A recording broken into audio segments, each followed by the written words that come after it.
Good morning, guys. It's the next day, which is actually July 1st, so happy Canada Day. The Confederation of Canada, which was now 33 plus, what year is it? It's 2020. So 157 years ago was the Confederation of Canada. And yeah, so the last clip was kind of funny because I was with Zahran, who let me stay at his place. I actually slept on the balcony, and he put like a tent mattress there, and it was really good.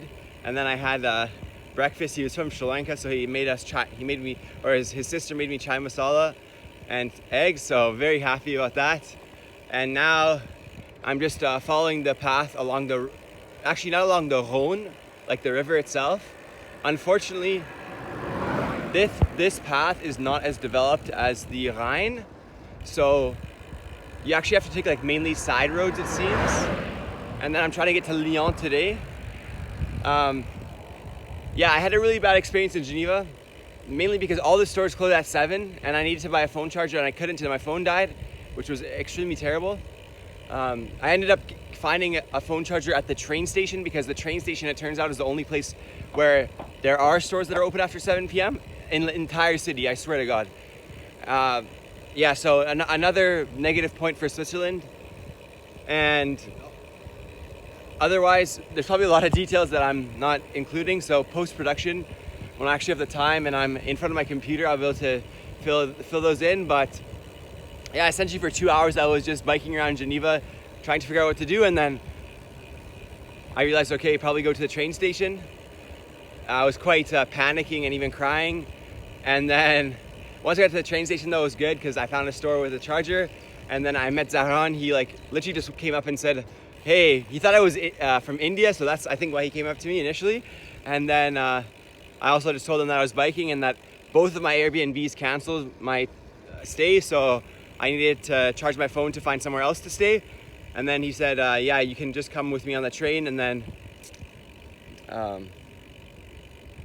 stay like somewhere. Initially I was gonna put a tent outside, but then the balcony was actually much better and very cool actually, because otherwise I would be sleeping inside where there is no AC.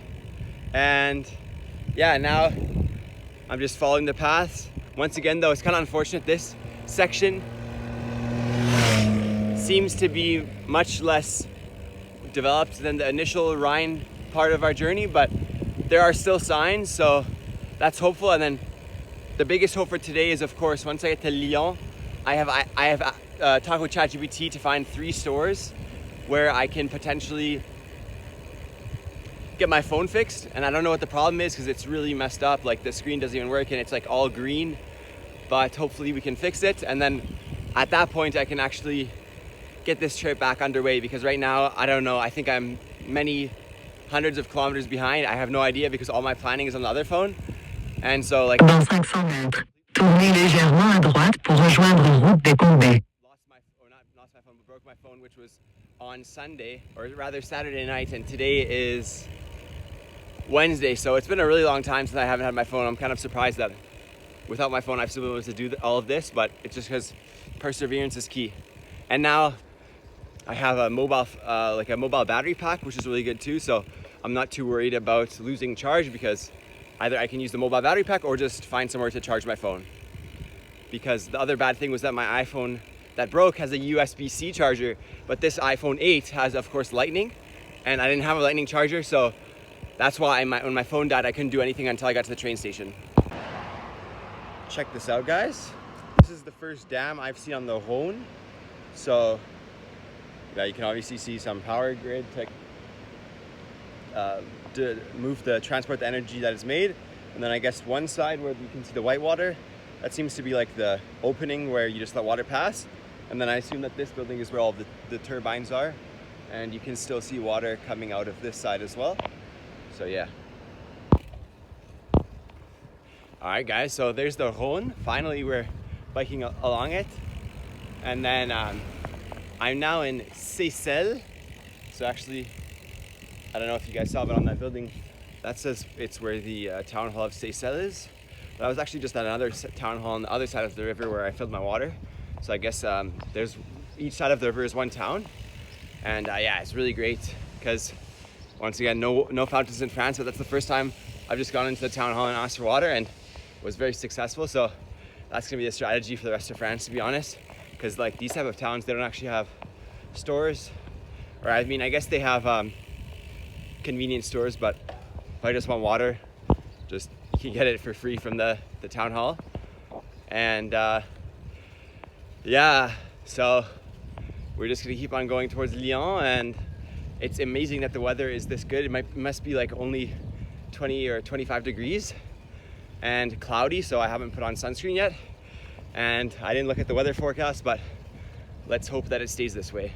All right guys, we're still along the Rhone River, but I must admit that this path is less developed than the Rhine one. I think I've said this already 3 times, but just now I came up to a sign that said Route barrée, like a massive road closed sign, and then I had to go through this like side path, which was like essentially like moguls on skis, except with a bike. Luckily now it's asphalt again, so hopefully we got some good conditions moving forward. But yeah, now you can see that it is sunny, so I spoke too soon. I guess I jinxed it, but because of that I put on some sunscreen, so that's good. And there's 30 kilometers or so until Belley, which is the biggest town before Lyon. And then after that, I think it's, I don't know, maybe like 80 kilometers until Lyon. I hope to get there around 3 p.m. or 4 p.m. and then hopefully still have 1 or 2 hours to get my phone fixed. And then once I get my phone fixed, I can finally figure out, okay, what is the greater plan? Because right now the planning is essentially day to day. That's the extent to it. But yeah, otherwise going good. And I've seen a few cyclists on the way. There was a family of 3 with a baby that they were pulling on their trailer, which I thought was really impressive. So shout out to the father for pulling the trailer.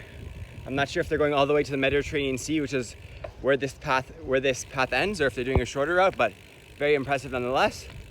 And see you in the next update. All right guys, it's probably been like an hour since the last update. Look at the Rhone. That's a really beautiful color actually. And really nice path here along the river. I am 4 kilometers away from Belley, which is once again the biggest city until Lyon. And then now the signs that say Lyon have just appeared, and it's 155 kilometers until I get there, which I did not expect at all since ChatGPT told me something much lower. So now I'm kind of worried because I don't think I'll be able to get there before the phone shops close. Guys, I couldn't be happier in my entire life. Or maybe I could, but my iPhone 15 that broke is now working, and that's because I replaced the screen. And in fact, I just came to this shopping center to get food. It's a Carrefour, I think, which is kind of like Walmart of France. And when I passed by, I saw that they had this phone repair store. And even though I wasn't going to Lyon, or I wasn't at Lyon yet, which is where I planned on repairing it, it's still, I was like, let's try out this store. And they freaking fixed it. It was 180 euros. It's an OLED screen for my iPhone, what's this, iPhone 15. So, I don't know, slightly pricey, but definitely not expensive. Like, they didn't rip me off. And it's just so cool. My phone works again. I just can't believe it. Which is also good because as I think my last thing that last time I recorded was when I was still having 150 kilometers remaining to get to Lyon, and that's still the case. Literally for the past 2.5 hours I've been in this store because I had to go through hell trying to get the money sent to them since all of my payment information was on this phone. And I eventually had to have my cousin from Germany send the money, but it's done and I have the phone working now. So awesome. And my trip is now gonna go smoothly as planned because I can use AI finally again, like proper AI. Oh my God, I didn't realize how much AI is just so helpful. Okay, I just wanted to express my excitement, and then right now I'm probably just gonna try to catch up for a few minutes here on like all these messages that I have likely received, and then get back on the way so that I can reach a respectable destination by the end of the day. All right guys, and just like that, I'm leaving the store Carrefour, where I've got my phone fixed. Absolute lifesaver. Now it's kind of funny. I just need to find out how I got back here. It's been such a long time since I came here early in the afternoon at 1 p.m. and now it's 4:30 p.m. So I spent 3.5 hours there, but it was a worthwhile 3.5 hours. And I'm not sure if you can tell, but I'm recording this with my iPhone 15, so maybe the quality's slightly better. I'm not sure. In any case, really excited to get back on the way. And there's still like 112 kilometers left until I return. Not return, but get to my Airbnb where I made a reservation. We'll see if they accept it, because the last 2 reservations of Airbnb, both of them did not. And yeah, I need to go pretty fast because I have 5 hours to go 112 kilometers, so faster than 20 kilometers an hour, including stops, but let's do it. Sorry. So, hey guys, probably been like 20 minutes since I last recorded my leaving of the supermarket. Just want to show you this really cool like, exposed cliff here. So once again, it's like kind of like rolling hills. In this region, we just call it the Haute Savoie or High Savoie. So kind of not quite the Alps, but still nice. And yeah, just making my way towards Lyon. I was able to finally get a chance to talk with AI, and it looks like definitely I'll have to modify my route, but I haven't decided how much I'll modify yet. But I'm like, essentially, to give you the brief of it, I would have to do 264 kilometers every single day until July 12th to still do my route, and that's with like some days of like insane, like probably multi-thousand meter elevation climbing, since I still would have to go through the Italian Alps. So clearly that's not possible. Anything is possible. Clearly that's not something that I want to subject myself to, and probably I would injure myself or risk even death, honestly, if I really try to do all that. So instead we're gonna make a nice modification so I can still be back in Germany on time, but you'll have to stay tuned for that, and I will let you know when I do that. All right guys, it's now 6:20 p.m. So I think like 40 minutes since my last update. And although I said this path has some shortcomings, there are also really beautiful sections like this one, which is completely covered by trees. And yeah, like the main problems with this route is like one time, for example, there's just a tree blocking the way, so I had to go around that. And then there's also some asphalt, which is like completely cracked. So it kind of feels like you're going over like a bunch of small speed bumps, but nah, that was really nice. Quick roadside stop here because I saw some berries on the side of the road here in these trees, and you can see that it makes quite the impression on the hand. So I hope the police don't find me here. Sorry, I just put the camera upside down by accident. Yeah, it's like blackberries, except unfortunately because of the extreme heat, they're all like shriveled up. So it just like, I guess like just the sugar's left, not that much moisture or water, but also it gives you lots of nice stains on the hand. So there you go, and it's still daylight out and heading once again towards my Airbnb. What's up guys? It's really nice out because it is, I think, 8-ish p.m. and look at this exposed cliff wall here. That is so amazing. I hope you guys can appreciate this just a bit as I am. The other thing that I want to say is, unfortunately, Airbnb is absolutely on a rough streak right now. I just got a cancellation, which means 3 cancellations in a row versus I think like 4 in a row that were all accepted at the beginning of the trip. And I made another reservation just now, so hopefully that will work, and keep you guys up to date on that. What's up guys? So I'm stopped here by this cool solar panel farm, and I have very good news. We did not get a 4th cancellation, so my Airbnb is confirmed. I'm now 33 minutes away according to Google Maps, which is awesome because right now it's 8:35, so I get a last half an hour of beautiful riding, watching the sunset, which is actually in front of me since I'm biking towards the west. One thing though that was quite shocking to me is I didn't realize how low the pressure in my front tire had gotten. Like, it was extremely low.